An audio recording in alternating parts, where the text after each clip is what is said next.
Okay, kumusta kayong lahat? Ngayon ay sinubukan ko uling maglagay uli ng oversize na nozzle.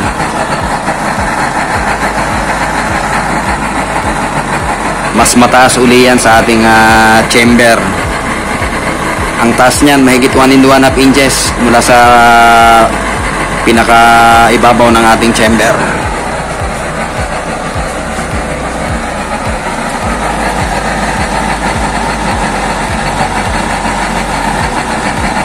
Ang ating chamber ay 2.5 inches.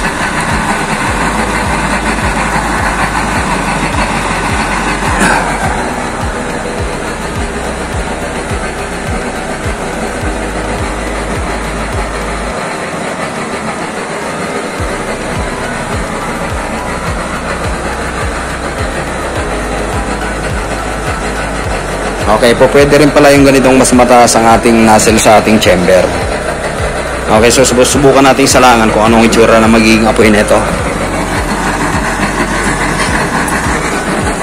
Una kong isasalang itong mataas na medyo mataas itong ating patungan ng kaldero.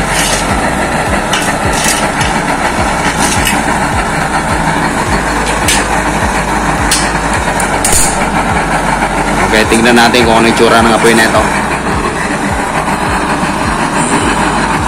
Okay din. Ang lakas ng birada.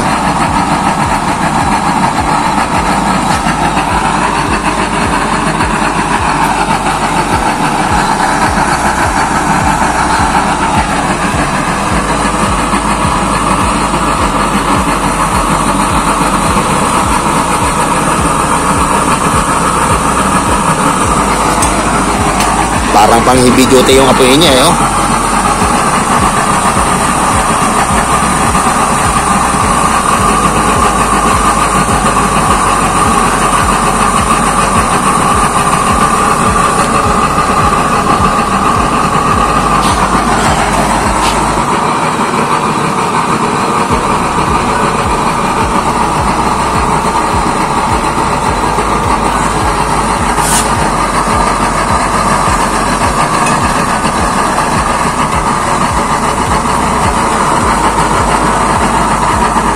Malakas ito.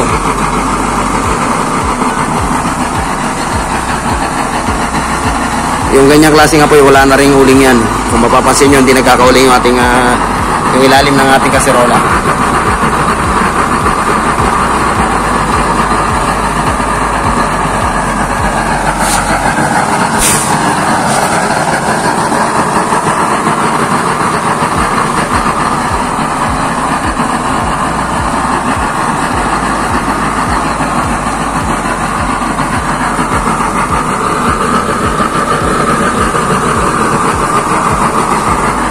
Napakababa lang ang ating chamber, 2.5 inches lang yun.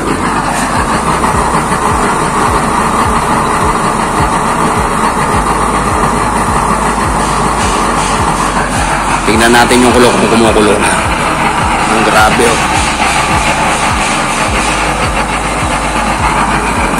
Grabe bulwak.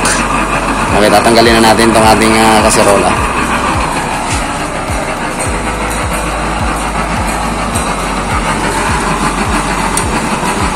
Mainit.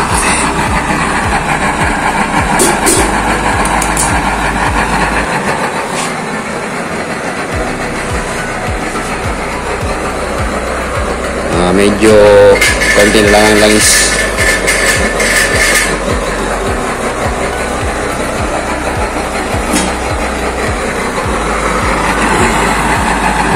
Dagdagan natin ang konting langis kasi tapos na siya.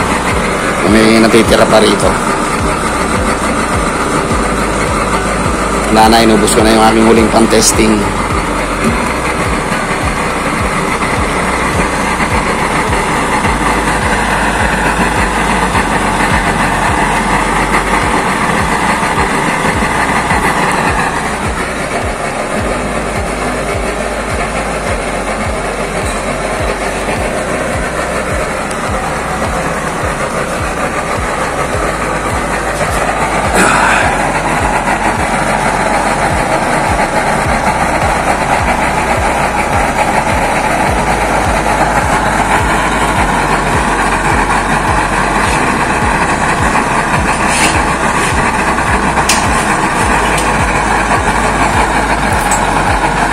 Okay, malakas din itong isang nozzle ko na ito. Ito ay nozzle na lampas uli sa ating kumbaga sa ating chamber. Kumbaga ay oversized nozzle uli ito. Tinesting ko lang kung uubra. Pwede rin pala yung ganitong mga nozzle.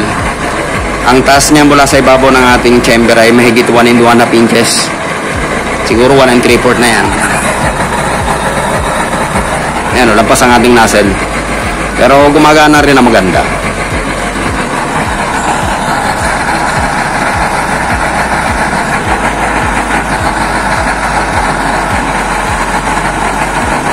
Okay din yung performance niya.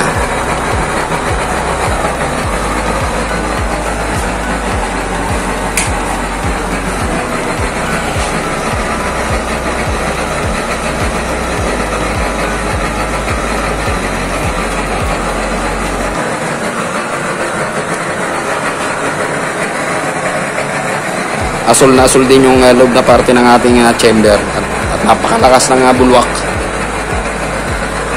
Subukan natin hinaan kung pwede siya sa mahinang setting ng ating blower.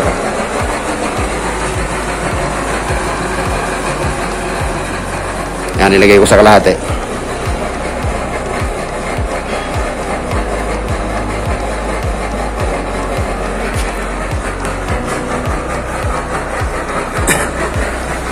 Okay, so nasa kalahati ang kanya setting.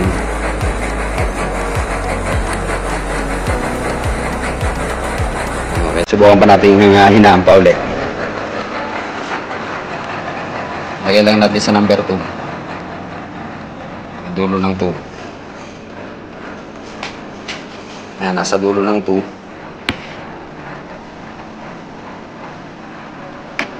Ito ang kanyang performance. Banayad na yung ating apoy. Kaya lang blue flame pa rin. May mga blue flame pa rin.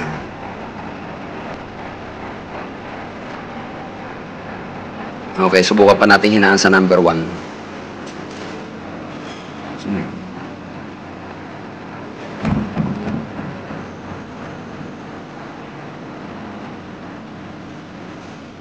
Ayan, pag number 1, halos wala nang tunog yung ating blower. Yan ang performance siya pag number 1. Hindi na tumutunog ang ating blower.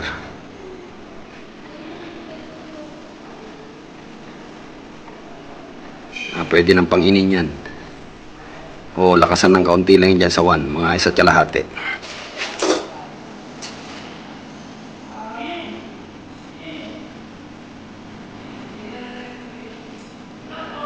Yan. Mga 1 kalahati yan.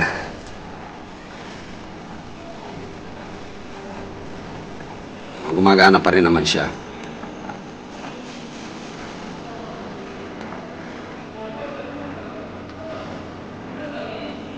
Pwede na yan kapag nagiinin ng kanin o nagpapainit na lang. Okay, so taasan natin yung setting medyo para may buhay naman, mahina eh. Para may thrill. Okay, tataasan ulit natin.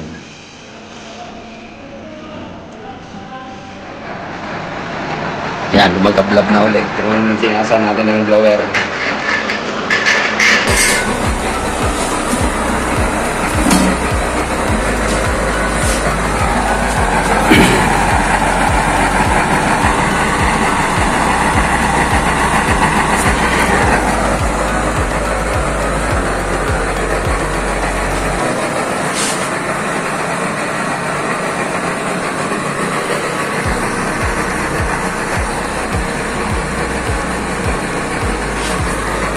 Okay, ito ay nozzle na oversize ha.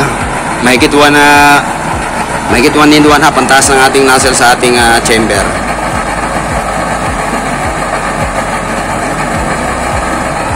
Okay, so maraming salamat sa pagsama. Yan, po pwede rin palang gamitin itong ganitong mga oversize nozzle. Yung ibig ko sabihin, yung lampas sa ating chamber.